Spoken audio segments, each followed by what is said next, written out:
फरमाते हैं मैं शुरू में एक औरत पे आशिक हो गया था, समझाने के लिए बात करते, आशिक हो गया था एक औरत पे।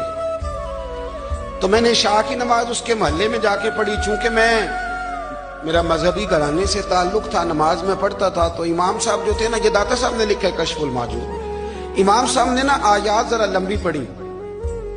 तो मेरे दिल में ख्याल आया कि मौलाना आप तो फारिग हैं, तो हमें तो और भी काम है। तो कहते हैं नमाज से फारिग होकर मैं उसके घर के चक्कर लगाता था, सारी रात घूमता रहता था। वो चंद लम्हों के लिए छत पे आती थी, दो एक बात करती थी, चली जाती थी। हद ये है कि मुझे कभी उस पर गुस्सा भी नहीं आया, और उसका इंतजार करके कभी मैं थका भी। ये दाता साहब लिख रहे हैं। हजरत अब्दुल्ला इब्न मुबारक फरमाते हैं एक रात में गया, इसी तरह मैंने नमाज पढ़ी, फिर मैं उसके घर गया। मैं सारी रात, सर्दियों की ठंडी रात, 11-12 घंटे उसके घर का तवाफ करता रहा, माज़अल्लाह चक्कर लगाता रहा।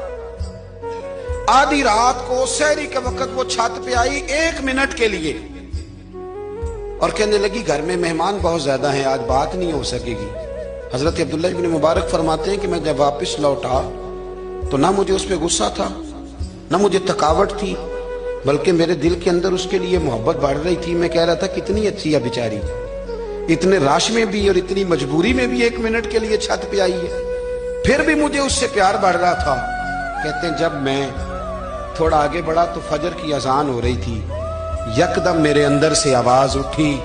मैंने कहा अब्दुल्ला, अगर तू एक औरत के लिए सारी रात खड़ा रहता है, ना थकावट होती है, ना गुस्सा आता है, बल्कि प्यार बढ़ता है, अगर औरत के लिए बंदा खड़ा रह सकता है तो रब रसूल के लिए भी खड़ा रह सकता है। फिर तरावी पढ़ना कोई इतना मुश्किल काम नहीं है, फिर तहज्जुद के लिए उठना कोई मुश्किल काम नहीं है। शर्त यह है कि प्यार हो जाए।